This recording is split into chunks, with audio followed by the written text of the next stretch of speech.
Muraho neza, murakaza neza kuri Major Shining Faith. Aha ni ahantu dusangiza ubuhamya bw'abantu Imana yagiriye neza. Ese koko Imana iracyakora ibitangaza? Rimwe na rimwe turasenga tukagira ngo Imana yaratwibagiwe, tukabona igihe cyo gusubizwa cyararenze. Yewe tugasenga duhozaho ariko tukabona ntituri gusubizwa. Nyamara Imana irasubiza kandi ikaguha ibirenze ibyo wayisabye. Yesaya 5:9 umurongo wa mbere handitse ngo ukuboko kw'Uwiteka ntikwaheze ngo ananirwe gukiza, n'ugutwi kwe ntikwapfuye ngo ananirwe kumva. Uyu munsi ndashaka kubagezaho ubuhamya kwereka ko Imana ishobora gutinda kugusubiza ariko itibagirwa. Aha dufite ubuhamya bw'umuvandimwe yatangiye atwibwira.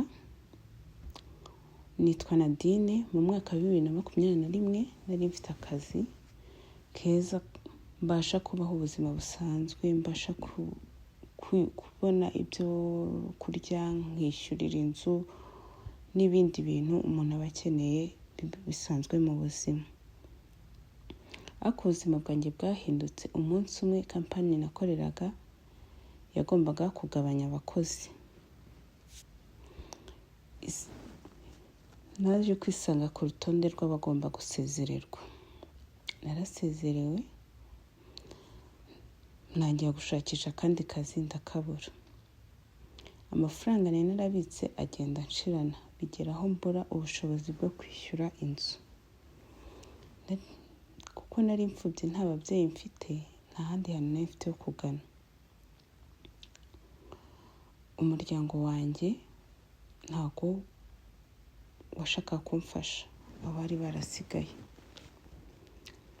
Inshuti zanjye zimwe na zimwe nazo zagiye zimvaho, kuko urumva ibyaduhuzaga byinshi byagiye bisa nk'ibigabanuka.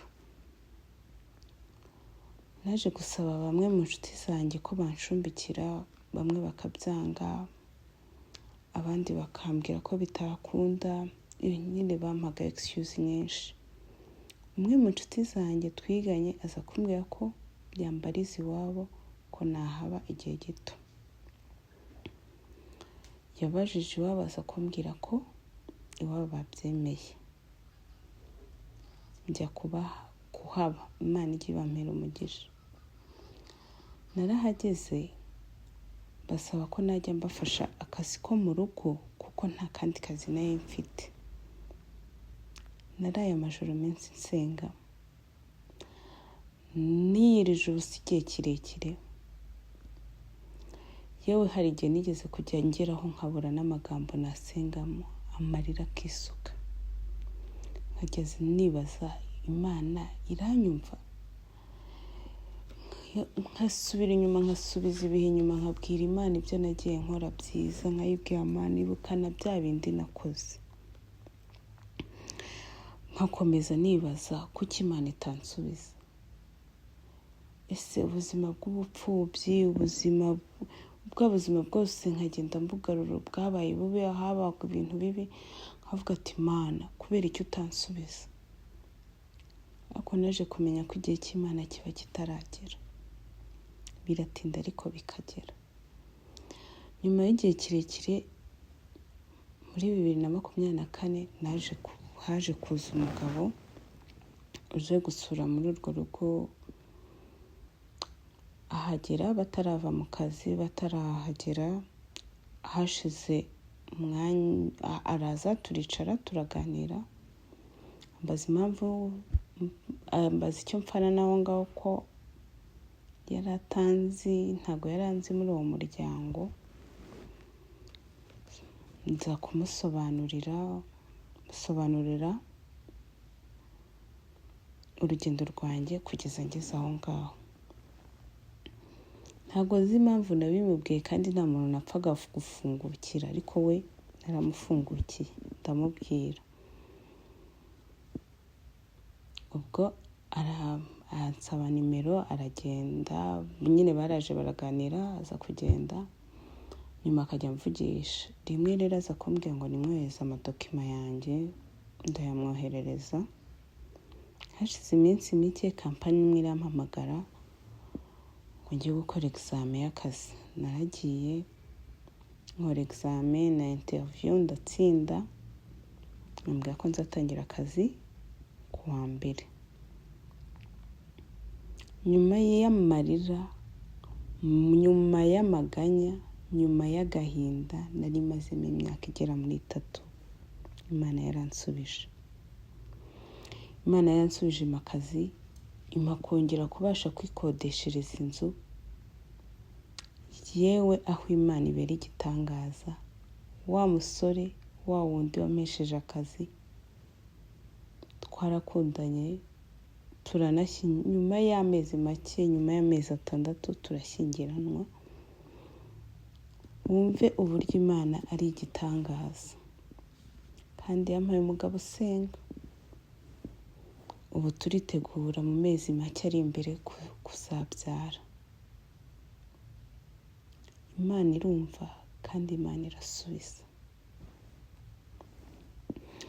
Aha wumvisha ubuhamya bwa Nadine, wumva ko Imana yasubije Nadine, nawe yagusubije. Nawe uri kunyura mu bigeragezo, nawe Imana yagusubiza. Ibihe urimo Imana irabibona, Imana irabizi. Wowe senga, ukiranuke kandi uhozeho, uhora usenga. Mujye mwibuka gushima Imana. Imana iyo yakugiriye neza ugomba kwishima. Iyo ubyutse uhumeka umwuka w'ubuzima ugomba gushima. Mu bibi no mu byiza ngo tujye dushima. Mushime Imana kandi muyisingize. Imana iracyakora ibitangaza. Kora subscribe utazacikwa n'ubundi buhamya, inyigisho n'ibindi biganiro bibera kuri Majo Shining Faith. Ukoreshe n'inshuti zawe zibibone.